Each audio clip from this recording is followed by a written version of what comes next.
Coming up today on Locked On Texas Tech, the mustard man, Bijan Robinson. We hope his mind is more on mustard than football. We'll talk about the challenge that the Texas Tech rush defense will have on their hands with Longhorn ball carriers coming up on Saturday. Also, looking ahead to this developing situation, the Red Raiders are turning it over a lot as an offense. The Longhorns are hardly doing it at all. A sneak peek into our expert analysis. That's not good for Texas Tech. More on this developing situation coming up on Locked On Texas Tech. You are Locked On Texas Tech, your daily podcast on the Texas Tech Red Raiders, part of the Locked On Podcast Network, your team every day. We're going to start this thing off right.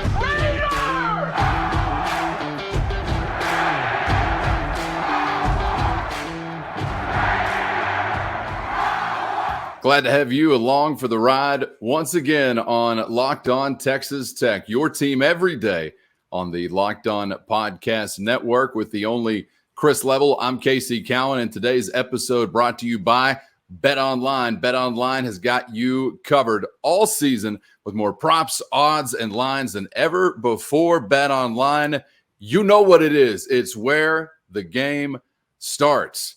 And Chris, as we're just a couple of days away from kickoff between the Red Raiders and the Longhorns Saturday afternoon from Jones Stadium, we know where the game will start. Be about 2:30 there. But where the game will turn could be very similarly to what we saw last week, and unfortunately all too often for the Red Raiders, within the turnover margin. It's big anytime that you're seeing it really pop up in a lopsided way for one team or the other. Unfortunately, Texas Tech has been giving it up, and the Longhorns have been on the other end of that spectrum, haven't they?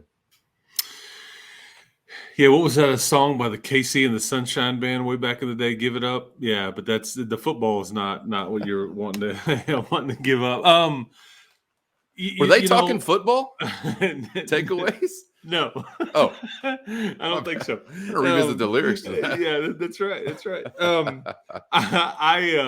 Bottom line is this is just not, and again, we're stating an obvious here, but this isn't winning football. And in fact, Coach McGuire has really made it a mantra within the defense and just the team in general that, you gotta take 3 away a game. Keith Patterson did the same thing last year defensively. And you have all this data and analytics that show you how lopsided the percentages go when you win the turnover battle or when you are able to, get 3 takeaways and all these things. But giving it away 7 times in 2 weeks is just that just won't do it. And you're lucky to be 1-1 in that stretch because Texas has been the opposite, Casey. They haven't had any of these turnovers in the last 2 weeks. And they've played, Alabama and UTSA are 2 really good football teams. And so I think that largely could determine this week. And we can talk about all the other stuff and how you need to run the football or protect better or you need to play good defense on that. It's really just going to come down to, if you can play clean football or not in many ways. And that's because you can't realize how good you may or may not be as a program this year or get better and all those things. And we can kind of find some glimpses of things you're getting better at. But if you keep turning it over at this rate, it's just not going to go well for you. And nope. I think Donovan has got to be somebody that's very cognizant of that. And I'd like to see him maybe tuck it and go a bit quicker instead of going through his reads a second time, whatever it may be, or not checking the plays or things like that. Again, we've said it a lot on here. Any drive that ends with a kick is a good drive, man. I mean, I think Coach Kitley, Coach McGuire, they'll all take that if it ends with somebody out there kicking a field goal, an extra point, or even a punt. I'm glad you mentioned that because that's kind of a side tangent.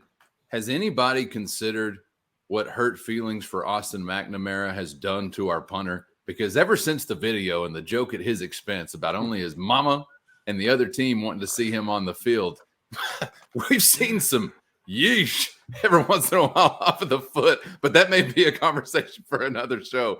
I don't know, because I don't mind when the punter actually in some situations, Chris, is on the field as a fan of Texas Tech and maybe giving you a chance to flip that field position. But back to the other variety of flipping the field potentially, that's just plain old taken the football away. And, I kind of agree with you from a tuck and run standpoint when it comes to what Donovan has, I guess, as far as options once that clock is kind of ticked down within his head. And I think that kind of relates to what I mentioned already this week as well, as far as maybe going through those reads and then getting to that check down in the flat at a point where he's already got a defender in his face. Maybe another situation where you're thinking, man, just do what you can do physically and try to improvise and make something happen instead of all this motion and another pass in that situation that could be headed the other way. Like, was it Woody Hayes talking about how many things are positive outcomes whenever a ball's in the air as a pass? So anyway, maybe you simplify a little bit this week. Maybe that's something that they emphasize with Donovan Smith as they roll through this week. And back to your Texas point, being light in the turnover column as far as the offense goes, you're adding another layer to that, thinking about quarterback troubles they've had and different guys and chemistry taking hits. And do you have any feel on why they've been able to avoid that or kind of the circumstance of them being fairly clean in that column? No, I mean, I don't. I think some of it's just luck. Some of it is execution. Some of it is just, because, I mean, you look back at the punt muff, you look back at the one pick six that Donovan threw. The Barron interception at the end of the game, it's thrown, I think, behind his target and Brady Boyd, and then it ends up being a tip pass, and it ended up being – and so those are just some – but, again, sometimes they come in bunches, and you like it when the takeaways come in bunches, not the giveaway part of it. But however the ball is bouncing, these are just mistakes you must eliminate. You can't – and I think what's tricky is if you're coaching these kids – you almost have a tendency to almost incoherently kind of talk about being conservative hey, let's just field the punt, not return it. Let's not avoid trying to make a big time throw and make the safer thing. And so I know that that's not what they want to be. They don't want to be conservative. They want to be aggressive. We've talked about in these shows this week about just kind of their mindset as a program in general. But you're not good enough to overcome some of this. And most of these games, Casey, that you're going to play, these are going to be fairly close games and competitive games into the second half. And the turnover margin is going to kind of swing it on. If you give some team 2 or 3 extra possessions over the course of a game every Saturday, I mean, those close games are not going to go in your favor most of the time. And you live to tell about it versus Houston. But Texas, I think there's too much explosiveness with their skill on offense, and they're pretty good on defense too, especially if we see the defensive effort that they showed against Alabama, and you just simply can't do it, period. I'm kind of feeling, and I hate this feeling because nobody likes to bet the under, but I'm kind of feeling like an under man this week because I certainly respect the skill position threats that Texas has. I'm not so sure about their trench work offensively. So I wonder if that can kind of be nullified. I'm not so sure. You may not see 2 defenses really kind of dictate the tone of this game. And that's the thing for Texas defense, Chris. They've checked so many boxes. And even though they've kind of checked the turnover box, it's been very lightly the last few weeks. And you just really haven't been a big play defense. Though you've been steady statistically, you've even looked pretty good in some areas.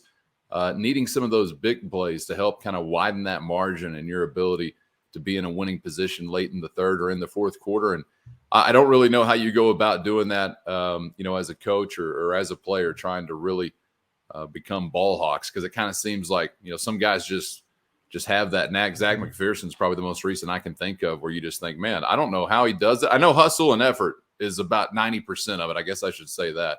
But otherwise, there's some like instinct that guys like that just have a nose for the ball, as they say, right? You may give you a sobering number. You mentioned you're thinking about being an under guy this week. You know what the over-under is in this game? It's 60. Do you know how many points Texas has averaged in their last 4 games against you, which is a 4-game winning streak for Texas? Last year. They have averaged 55 points a game in the last 4 wins that they've had against you. Yeah. I think 41, 49, 63, and 70 is what they've been able to score against you. So Yeah. So I tell you right now. Did you think I needed sobering up? No. I didn't enjoy that. I'm trying to keep it real, man. I'm not trying to be a buzzkill. I'll just get somebody to bring in a cold glass of water to the face next time. I ice bucket. But I just I would sign up for a bit of a defensive struggle or a game like the last 2 weeks. If you can eliminate your turnovers and your defense can play and play like we've seen, I'll take my chances there, especially at home, because maybe the tide turns a little bit. Maybe you can get a few takeaways or make some big plays on special teams or on defense that are game changing or even put points on the board. But this has just been an offense, man, that's just kind of had their way with you. No matter who the quarterback has been or who the running backs have been or whatever, that has had their way with you, scoring points at will, and you just simply can't. Because this is going to be one of those times. In some years, you could kind of let's get into a shootout. I don't know if you're there yet on being able to do that offensively. No. Yeah, and I just don't. I don't know. And it doesn't matter, Casey, who's playing quarterback for Texas. Their skill with Xavier Worthy and Jordan Whittington and the two running backs, namely Bijan Robinson. Name that guy first. Yeah, well, Bijan Robinson and the Roshan.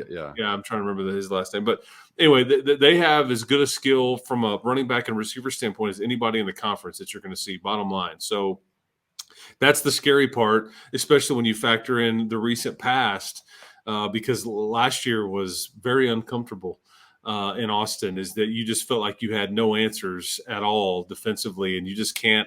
That can't happen again, or you're not going to have the offense to be able to hang in there.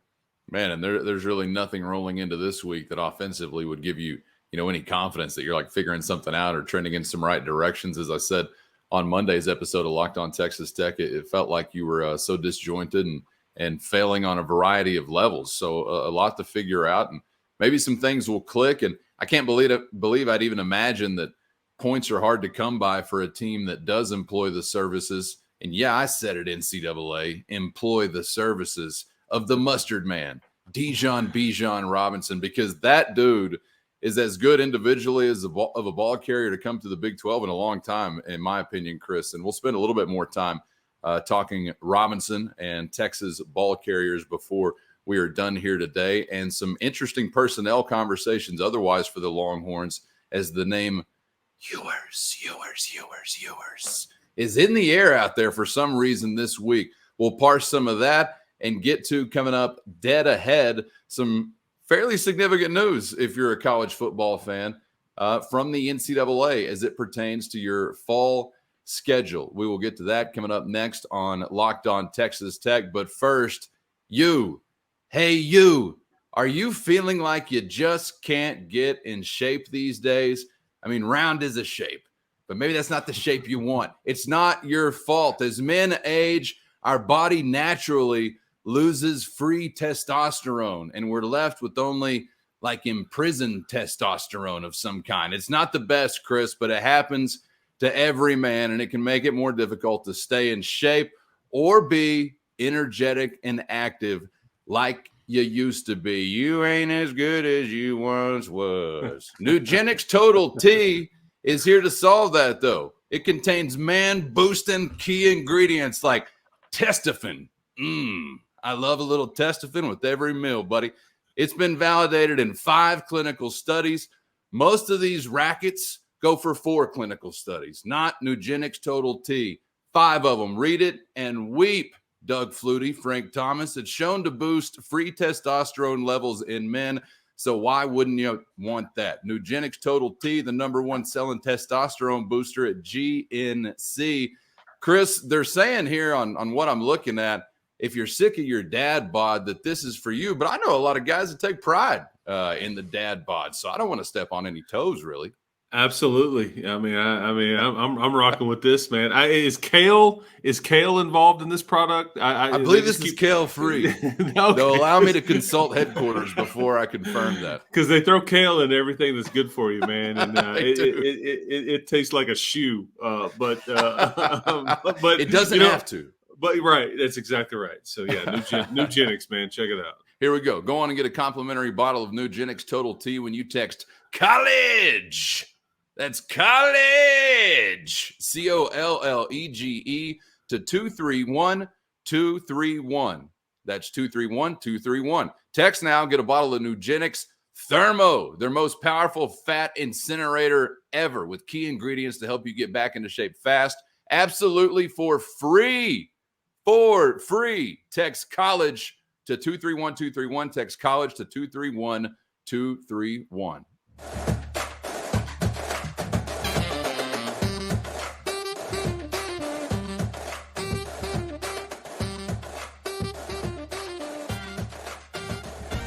Thanks for making Locked On Texas Tech your first listen on the Locked On Podcast Network. Subscribe on YouTube or anywhere you get your podcasts. We're trying to feed our families. And what a year. What a year for podcast hosts. You know, there weren't a whole lot of podcast hosts GoFundMe's during the pandemic started. So please, we need you. I think I'm about to get kicked out from the alley I've been sleeping in. So appreciate you subscribing on YouTube. And I don't even know whose office this is. I'm hanging out in every day recording this. But thanks to that guy as well for not being home during this time of day, Chris.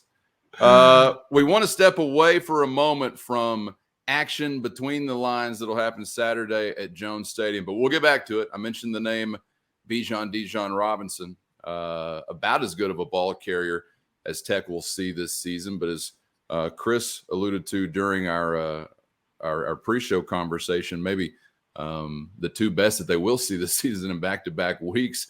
So we'll touch on not only Robinson, but the Deuce being loose in Manhattan, Kansas. What a dream for a broadcaster, Chris, to have a guy named Deuce that's a really great running back in Deuce Vaughn. The Deuce is always loose, right? That's right. Like Deuce Staley for the Eagles back in the day. But yeah, exactly right. Deuce Vaughn's a handful, man. Yeah, he scares me to death. And I already know he's going to carry it. I know it's going to be going right, going left, whatever. Not a whole lot I can do about it, but he's a scary guy to deal with. And he literally is a handful. Like he'll fit in the size of your hand, just about that size, but then he'll rush for about $135 and maybe return a kickoff or a punt for a touchdown and just embarrass you up and down all over the field. But we'll get back to this week's problem. We'll save some of that concern for next week. We'll get back to Longhorn ball carriers before we are done here today on Locked On Texas Tech. But wanted to touch on a bigger picture that obviously does impact Texas Tech and everybody else under the college football sun. But some proposals, Chris, to alter the college football calendar, which could include a movement to move the season up to a degree, would also impact some recruiting guidelines, among other things. But the 10 FBS conferences have put it together and really could see some significant changes as far as, I guess, the timeline or the feel of the fall. I'm certainly interested in altering scheduling timelines, Chris. I think there's been an opportunity for college football to do that, and have always been exhausted when, to the student athletes' benefit, that is, and maybe even the fans as well. But I've always been exhausted when kind of that schedule or the tightness of it has been used against, as an argument against expanding a college football playoff. Kind of seems like that's going out of the window now. And so maybe it's the time for some change. How did you see that aspect of what was reported here this week, and what else got your attention? Yeah, I think anytime that we've talked about expanding the playoffs, you know, there's a couple of things, because what's going to lead me to the conversation is we always talk about the end of it, but really what it's going to change is the very beginning of the season. But bowl games get brought up. Okay, what do we do with all the bowl games? How do we work in people? We have TV contracts and slots, and there's only so many weeks in December, and we're trying to squeeze all this meaningful football in. And we also don't want to forget about the teams that don't make the playoff too. Like, we want to reward student athletes and all those things. But this is they're going to change the schedule here. They're going to basically extend it. They're going to start the entire season earlier, and it's for the very reason of trying to be, you know, to modify what December kind of looks like to allow for more playoff games. And because somebody could theoretically play 3 weeks in the playoffs, you know, and they've got to allow for some rest time and some time in between and all that comes with it. And so there's sometimes not enough of those weekends in December to because I think they want to keep that. They don't want to bump up against the NFL from a playoff standpoint, shocker. And so they want to keep their championship game in that kind of that first Monday or that second Monday in January on the 9th or the 10th or the 12th or whatever. So you start counting backwards. So I say all that to set up I think this is gonna allow for football like week 1 or week 0, however we want to phrase it, to maybe be in late August now, where everybody's playing, not just a handful of teams. You're gonna kick it off prior to Labor Day weekend, and I think that people need to get used to that. The other thing that I really like is that this extended calendar may allow for a second bye week for everybody. And I always think that you can get screwed with a bye week on when it is, where it is, or whatever. But I mean, I just think if you kind of stretch this thing out just a little bit, which is exactly what they're going to do, it allows for another bye week because you're not getting rid of conference championship games and they make too much money. And so I think because are you willing to move those games on Thanksgiving weekend? That's when rivalry weekend has always been. I mean, so there's some conversations to be had because there's only so many days and weeks and weekends and all that. But I think, long story short, I think we're talking about just kicking this thing off much sooner. And so week 0, if that's what we want to call it, it's in late August now, and it just extends everything for a week, and it allows everything to kind of fit in there. But I'm all about it, and I'm all about an expanded playoff, and I'm all about an extra bye week. I really don't see anything that's wrong with this deal. But I don't worry about the recruiting aspect in the calendar because, in my opinion, everybody's recruiting 365 anyways. Save me. I know what you're allowed to do and not allowed to do. Save me from all that stuff about when you can host kids and all that. It's going on all the time in some form or fashion on you can text or host or whatever. Yeah, spare me. I'm worried about the actual calendar when games are going to be played, and that's what I focused on with this story.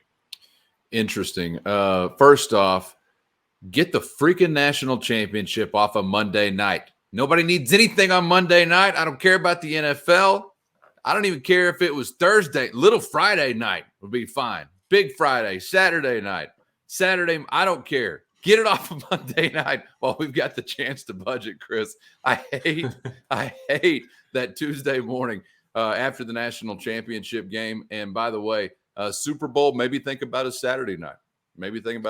I don't disagree there. Yes, I think you're preaching to the choir there. I will tell you the national championship game this year, well, technically, I guess it'll be the 23 version, but this season's they moved it up an hour. It doesn't start at, I don't think it. I'm trying to remember. They either moved it up from 7:30 to 6:30. They moved it up from 8:30 to 7:30. One of the two, but they moved it to an hour earlier because I think, to your point, I think that maybe either it was affecting the audience because it wouldn't end until 10:30 or 11 at night, That's and I crazy. think they got work the next day, man. And so I still don't get how they wound up on Monday night. I'm sure it's a great television window and all that. Well, it's you're trying to avoid the NFL because I think that there's NFL potentially, I think even playoff games on those Saturday and Sundays before, and so it's kind of what's left over. But you're just not NFL's king. I don't know if you're willing to get in the phone booth with Roger Goodell and play with his product because you might get slime all over you. I don't know. You probably also get arrested if you get in a phone booth with Roger Goodell, play with his product and get slime all over you. Yeah, you know. Wow, what a picture. Reminds me of a video I just saw of a phone booth fist fighting. This is, like all great sports, I think it comes from Russia, all the most innovative combat sports ideas. It's like the slapping contest, like you just sit there and slap each other. Kind of, except it was an all-out brawl inside of a phone booth. And they don't even have phone booths anymore. No, this is where they've all gone. Stuff. This is where they've all gone to host Russian, Eastern Russian fist fights is what it seems like. It's actually the case. Chris, is this going to do away with what I always felt like was one of the most absurd portions of the college football calendar, that being the roughly 3-week to a month layoff before a postseason game is played after conference championship weekend? Yeah, and I think you nail it there because I think that is something that the powers that be feel like it kills the sport a bit. It kills interest. And again, you're dealing with holidays, you're dealing with all kinds of stuff around that time of year anyways. Hey, it impacts the flow of the teams too. Absolutely. I've always considered that. And you've got finals and then holidays and hey, go home and then come back. And so, but if you're in the playoffs, I think your world stops. This is what you're focused on, especially if some of these games are going to be on campus, But I think that's a great point that you make because that's no man's land, and the season ends after the conference championship games, the weekend after Thanksgiving. And then we kind of put down that toy and quit playing with it for a while. And then when you want to pick it back up again, you're like, man, I'm watching a little, college basketball, and the NFL's kind of heated up, and I've kind of forgotten how much I loved college football, and I forget why I'm supposed to be paying attention or why I loved it so much. But I think, you squeeze that timetable a bit too by kind of stretching it out and then bringing the playoffs back into mid-December, I guess it would be. I'll admit it. I mean, I have a disgusting addiction, and I don't ever forget why I love college football. And even though I hate that portion, I'll watch the freaking Idaho Potato Bowl. As soon as it's on, I'm right back there watching an empty stadium between two teams who lost money to come out and play at this stupid thing. But ESPN has got valuable television inventory when it comes to these things. And that'll transition to my final question for you here before we move on and get to our final conversation of the episode regarding Longhorn ball carriers and the big challenge for Tech's rush defense coming up this weekend. Do we really have to remember those that don't make the playoff? I think you said something to that effect earlier in this conversation, like, oh, and we got to remember. Do we really? Like, where is the bowl game's place in this schedule? Are some of these things going to be running concurrently? Like, I don't mean hour-wise, but day-wise? How do you see that all fitting in? Because it's a huge matzo ball, man. I mean, huge. It is. I don't think that the powers that be want – because, I mean – are there too many bowl games? Yes. Yeah. But ESPN has paid so much money for the rights to air those bowl games. And sometimes, it does cost these programs or schools money. But the ratings are good. Like I was saying earlier. The ratings are good. They're not going anywhere. It can make some money. But I think they want a place for those teams and players to be. And I think coaches want it too. I think programs in general want it because it's extra practice time. Sure. If kids are going to opt out and all that, we can still develop our young players. It's like an extra spring football, and it's fun. Yes, I don't disagree, and it is an advantage for over a team that didn't make a bowl game. So there's absolutely a place for it, and some people are really into it, some are not, and so we call it a spade a spade. Texas Tech has been in this space a lot, man. Oh, yeah. They weren't in a position to be. They would have made the playoff if it was expanded to 8 in 2008. But other than that, they've lived in this space, and some of these bowl games have been very important for your program. And I thought we would have had to have been better to get into that space in a lot of years. No doubt. So yeah, there's a place for it. Those are not going to go away. There's too much money involved and TV time and all those things because.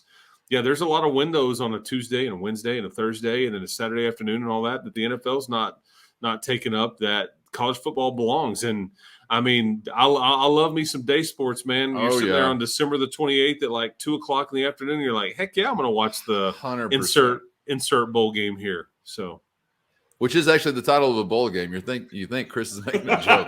No, that's actually a new title of the 135th bowl game added this year to the 2022 schedule. No, I'm going to make fun of it till I die.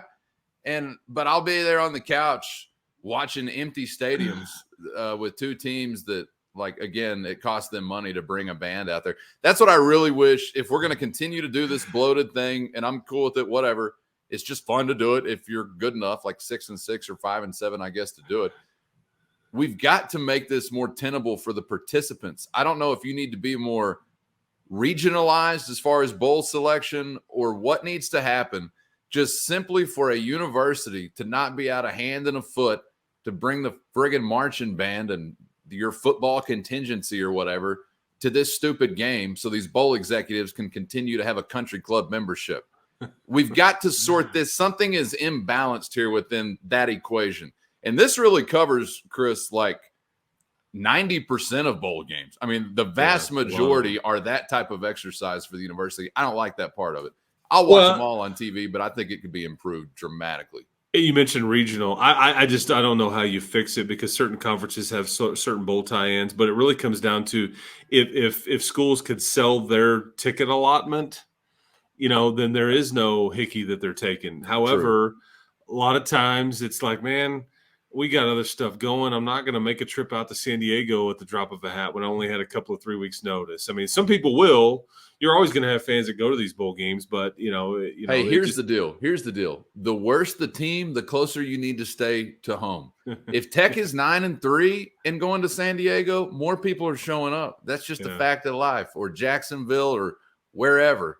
But if you're 6-6, just head down the road to Post or maybe somewhere out around Lockney. We'll get a game in, and I bet we'll have a full stadium. they can host us at the Post Rodeo, man. Yeah, I've got some new ideas for the college football bowl season. We can put a light standard up there and get after it. But that is one thing that I've learned over the years. It's just that's also a fact of this college football postseason life, Chris. These television properties for ESPN, bowl games you may see on television, empty stadium, who gives a crap? They are being watched. They're valuable from an advertising standpoint, and they are going nowhere. So regardless of what you feel like, this game sucks or nobody cares about it, everybody's watching it that's a college football fan, just like you're talking about. Afternoon on December 28th, I mean, you're tuned in to see teams you hadn't seen all year probably duke it out in El Paso, and they're coming from New Jersey or whatever. So we'll be right back to that trough.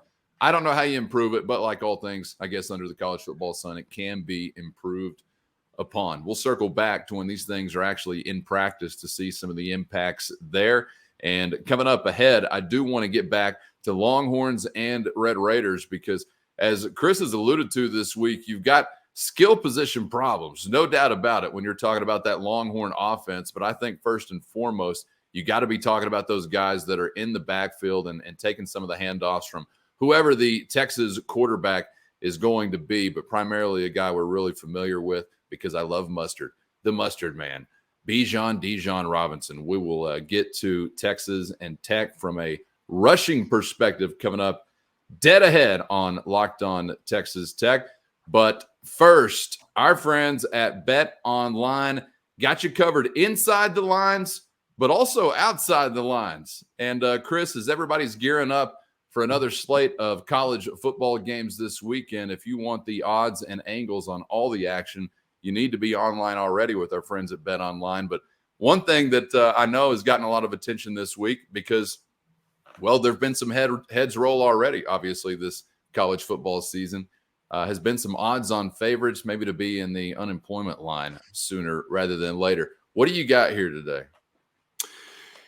So I saw some BetOnline numbers today, and it was just an interesting list, and there was 14 names on the list, and basically it was, hey, what are the odds from BetOnline, mind you, for the next head coach in college football to be fired? And there's 2 names in the Big 12 of the 14 listed.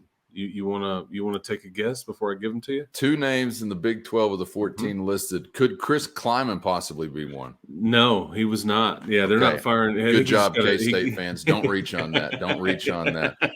Neil Brown's got to be one. Yeah, he's so the tops of the list was Brian Harsin. Okay.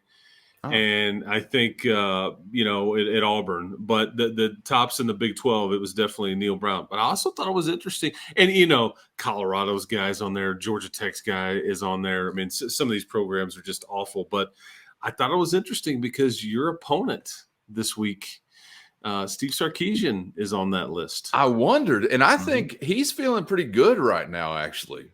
Hey, we hung with Alabama. Remember? Hey, everybody stop congratulating us on this loss. It's embarrassing. We're having to tweet to deflect all the credit. Remember, I think they're actually feeling pretty good, but kind of reminds you how hot the seat actually is coming into the year, right? Yeah, no, I think that he's a couple of 3 losses away, and he could get that in the next 2 months from somebody going, man, we got the best running back in the country. We've got this defensive genius over here coaching, helping us with our staff. I mean, we're not ready for the SEC. We need to figure something out. Anyway, I just thought it was worth mentioning because Vegas usually knows, man. And only 14 names listed, and he was one of them. I think his odds were the 13th best or worst, however you want to phrase it. But he was. See, old Sark was on there. So anyway, I just I thought I'd point it out. But worst for Steve and Neil is how they would phrase it for sure. This is true. Who do you think? Who's next on that list in the Big 12? Because I guess there's maybe a gap there because you got a bunch of new guys. I mean, guys. Well, almost. Yeah, as far as Big 12 names, geez, man. I mean, I don't even know where you'd go. I mean, Yeah, Aranda, really. Joey's new. Venables is new. Leipold is he could sign a lifetime deal. I think Kleiman, I mean, I think they'd love the job he's doing. Well, better wait another week, because if Mike it's another week like Tulane, true. Mike Gundy can do no wrong there. So maybe I'm leaving somebody out. well, except in the offseason. When Gundy gets to the offseason, then they do the little dance, and he'll talk about like Tennessee or somebody, I guess. I don't know. Maybe they'll get mad at one another for a month, and then nothing will happen. now he's just talking about how he had nothing to do with Oklahoma State not playing Oklahoma. That's been kind of spicy in the last couple of days. Why does that need an explanation? I don't even get that. Like, well, there was an article that came out, and it basically talked about that they're not going to play each other, and there was some OU finger pointing at Oklahoma State as to reason why, and Gundy took major exception to that. Wait a second, we're not the ones leaving the Big 12 and all that. And I think some people have pointed out, hey, these two teams have always figured out how to play each other, even when they weren't in the same conference. But it's that part really is sad that they're not going to play anymore. But yeah, there's a lot of finger pointing, and it's not just from Oklahoma State pointing to Oklahoma. In fact, I think all the pink fingers were pointed in this article that I think Brett McMurphy wrote. They were kind of pointing from Oklahoma to Oklahoma State, saying, hey, we've tried to engage, we've tried to talk to Oklahoma State, but they're not. And so, which, anyway, something smells there. I don't know what it smells like, but it smells. And that's what Mike Gundy's been. Yeah, like Putin was saying, I was yelling at an area towards Ukraine. I gave him a heads up. We tried to engage. Gundy showed up with notes. He showed up with notes. I saw that. Yes, he's like, let's talk about this here. What was weird though was that the notes were all in shapes and colors. Did you see that? Wasn't a word on that piece of paper. Those Oklahomans, I tell you what, if you had to bet as to what that meant, I'm not quite sure where I'd go, but BetOnline would probably have the inside information as to what Gundy's sheet said. Sure, it was full of sheet. The fastest and easiest way to check in on all your favorite events, it's at BetOnline. So get there right now to the website today, or use your mobile device to learn more about what the trends are looking like this week with BetOnline, where the game starts.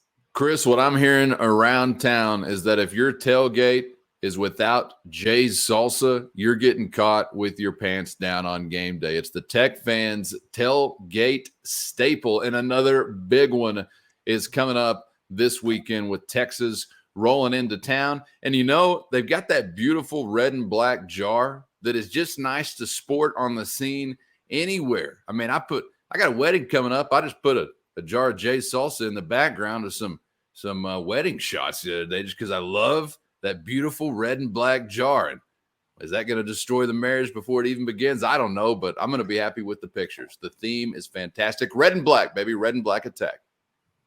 Yeah, I mean, this is a Texas Tech product, and it's let's see, Albertsons, United, HEBs in and around Lubbock, New Mexico.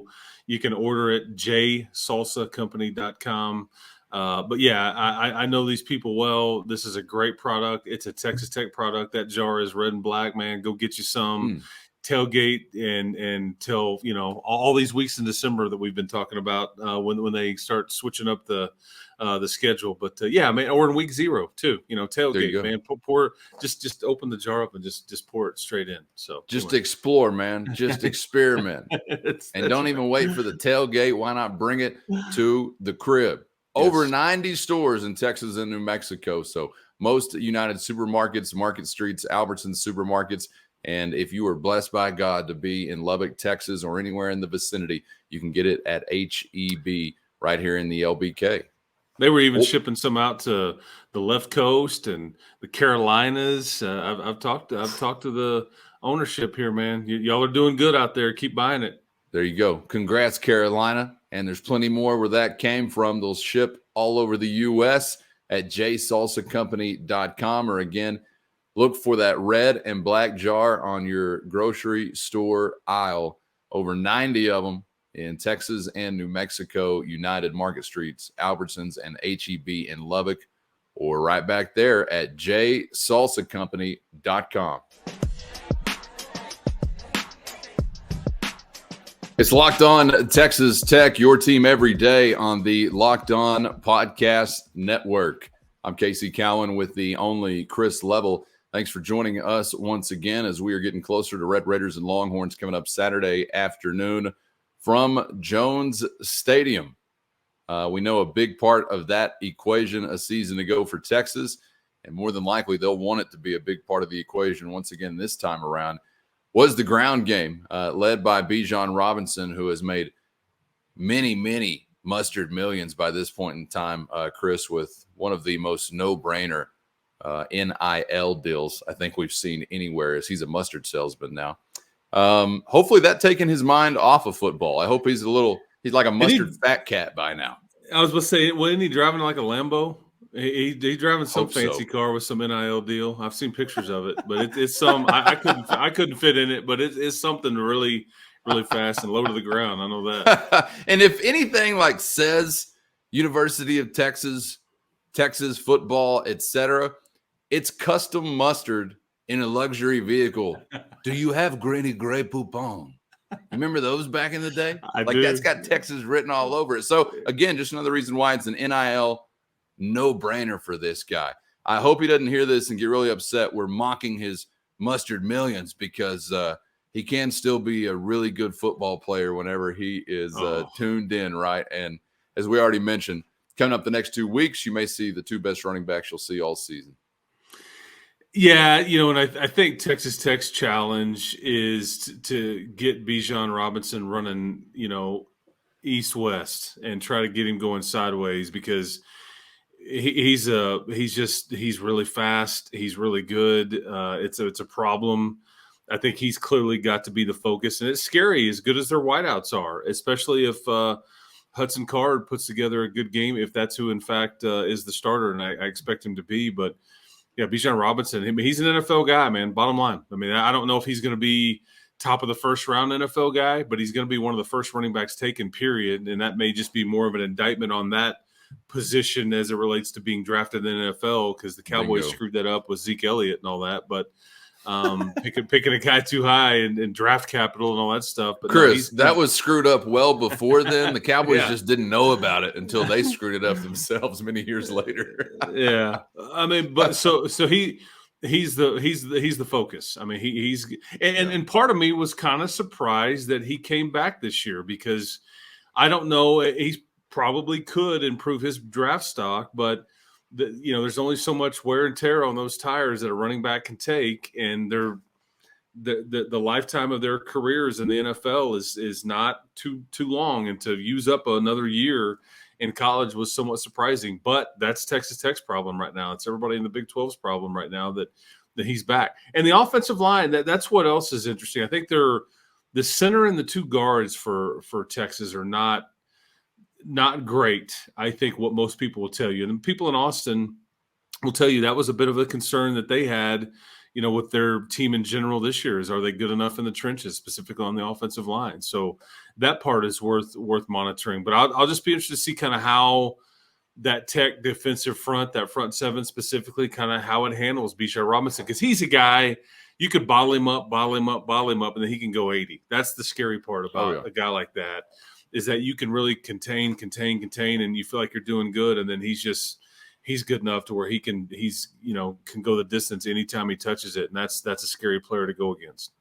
Oh yeah, that scenario you're describing exactly reminds me of when Adrian Peterson came to Lubbock once upon a time, and you felt like it may have been even 3.5 quarters or 3 quarters at least, like, had a pretty good day, we're doing some pretty good things, then all of a sudden it's like, holy crap, that's friggin' Adrian Peterson taking over a football game eventually, because he's just got this capability that never really leaves. And when you've got one letdown, one mistake, that's the way that it can go. And so clearly you're going to have your hands full all day long. Just registered his first 100-yard game of 2022. Had, I think, 6 or 7 of them last year, including against Texas Tech. And 54 yards as a pass catcher against the Red Raiders last year, Chris. So he's got some versatility, obviously, can hurt you in a few different ways. I don't really know what to think yet about the Tech rush defense. We talked about this the last week or two. Can you begin to believe in what statistically has kind of looked promising as it relates specifically to defending opposing rushing attacks? You did a nice job in that area on the road in Raleigh, North Carolina. I don't think there's any comparison whatsoever whenever it comes to ball carriers. But this will be the weekend, I think, right, where you kind of figure out, hey, are you really providing some stiff resistance within the ground game? Or was it a reflection of maybe the opponent? I don't know, but I'm glad this kind of challenge is here the next couple of weeks, because you're going to figure out what you need to be as a rush defense, maybe what you aren't right now. And I got to say, and it's just my personal opinion, but I think personnel-wise, you've got some guys to work with there. So for better or worse, over the next 2 weeks, this needs to be good work you're getting in as a group facing these types of rushing attacks as it pertains to the remainder of the season, because there's still so much football left to be played. But, man, I'm excited for this type of challenge, because I really haven't felt, this kind of confidence, at least to a degree, some cautious optimism about a Tech run defense group. And here you go. Serve it up with one of the best in the country, right? Coming to your house. Yeah, NC State's backs, I think their two backs were their two best skill players. I think Houston didn't have much, it was Tajon Henry's who their starter was in the backfield at Houston. And so, but yeah, this is a whole different deal that you'll be going against. I will say, I feel comfortable in saying I think NC State's offensive line is a bit better than what Texas will trot out there. I thought so. I wanted to ask you about that comparison specifically, because I thought there might be a Wolfpack advantage there. Yeah, I 4 or 5 starters back. I think that's a really good group up front. I think their NC State's left tackle will eventually be a Sunday guy. So you've held teams the last couple of weeks against Houston, NC State. I mean, we're talking 2 or 3 yards a carry on average, and really what's bitten you is we talked about turnovers. Last week against NC State was the trick play that you kind of you bid on, and then some of these chunk plays with the pass, and some of those play action. But I think overall you've played the run really good. But this will be a bit of a tit for test for sure, because as we just kind of detailed, man, you could play it really good, and Robinson's good enough just to make a play on his own where you have it fitted up, you got hands on him, you've swarmed it, you've gang tackled and all that business. He's just good enough to still kind of make a play and get his. You just want to, if he's going to get his 100 yards or whatever, you want to make him really work for it. That would be what I would say is if you can make him work for it and it's a grind, you've done your job. Yeah. If there's a big old giant run in there, especially that equals points on the other end of it, that's what can get you beat. And so you make him, he may get his just because he's that good, but make him really have to work for it. Chris, how would you describe kind of if things are working well defensively for Texas Tech? Who does this task kind of fall to? I mean, I know it's got to be a gang effort. Is it strictly a linebacker effort that's got to be resulting in the tackle, or what do you want to see? Everybody. And the water boy as well. Throw the towel at him. I'm just keeping it real, man. Yeah. It doesn't. I don't think you could say the line or the linebackers or even the front seven. It's just like it's everybody, because I think there's going to be times where you try to, walk your safeties up and play some of your guys closer to the line of scrimmage and kind of crowd the box and dare them to try to beat you over the top. And Xavier Worthy's good enough to do it if you put him in man-to-man situations. I mean, he's a guy that can get behind you, man. And if they make a good throw and he's got, Carter or Ewers or whoever's got enough time, that's the scary thing too. But I think that's, that's the chess match, because you can't play it all. You can't throw numbers at everything. You've got to have some guys make a play. And I don't think Adrian Fry is necessarily ready to be back yet based on what Coach McGuire said. So you're still one short in the secondary. But yeah, I can't put it on really anybody. It's just them, all of them. And Tim DeRuyter included. And I'll just go with Coach Yost and say, you blitz all night. Not that Yost, the one with a sensible haircut. I was about to say that's a different Yost, and I thought you were about to quote. Yeah, they're not going to gain another yard. And who wouldn't have benched Ryan Gosling at cornerback? And his dad was upset? Did you see his hips? What are you kidding? We're not in the era of segregation anymore, sir. We got better cornerbacks than that. Shout out to Ryan Gosling. Hope he got over that once upon a time. Chris, before we get out of here real quick, if I ask you, what's Quinn Ewers doing this week, and should I be interested, would you just roll your eyes at me, or is that like something to monitor? Well, do I think he's playing this week? No. However, Sarkisian has said he practiced early in the week, so I'm assuming he's still practicing as the week goes along. Is he standing out there, or is he actually practicing doing all this stuff? That's Right. what we don't know.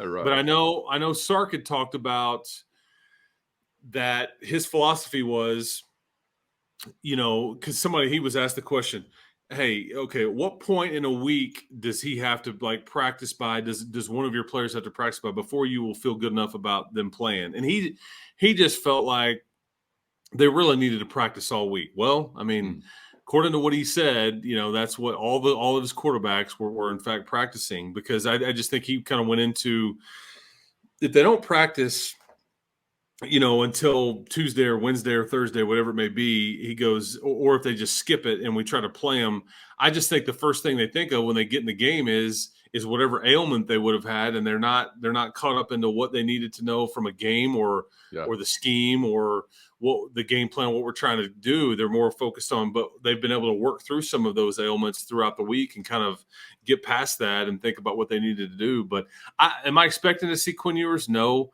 And what's fascinating is we haven't even talked about this part. I mean, that cat was here on your campus for a couple of days back in, I guess, earlier this year in January before he made a decision.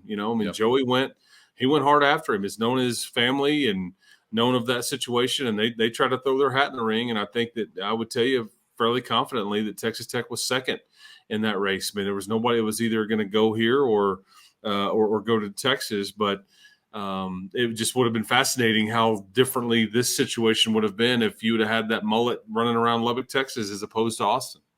I think he might be a mole. Maybe he's a plant. Maybe he's a Joey McGuire plant to sabotage from the inside.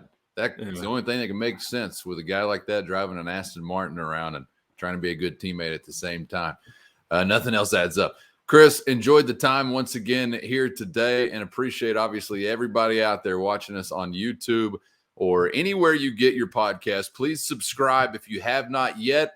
Percentage of unsubscribed watching a video, ticking on down to around 55%. So we're chopping that wood. We're whittling it down. So please tell a friend, tell a foe, tell anybody you know, tell an old homeboy also as well to watch Locked On Texas Tech and subscribe on YouTube. Chris, had fun, man. We'll see you on the flip side with a big one to get ready for this weekend in Lubbock. There you go. Yeah, hit that. It's like a little bell symbol right there on the subscribe. It won't cost you a thing, man. We need all the help we can get. But keep hope alive, Callan. We'll talk to you down the road. Yes, sir. And make sure after Locked On Texas Tech, you are making Locked On Big 12 with Josh Neighbors your second listen. Get a preview from around the league as we're inching closer to that weekend slate. We got a Thursday nighter this week. Is that West Virginia Tech? I think that's right. Possibly. Yeah, okay. a little midweek Big 12 football for that's a big right. one for Neil and the Mountaineers for sure. So we're ready to go right now. Check it out on Little Friday, Locked On Big 12 on the Locked On Podcast Network. All right, for Chris Level, I'm Casey Callan. We'll see you tomorrow and wrap up the week as we get ready for Texas Tech and Texas right here on Locked On Texas Tech.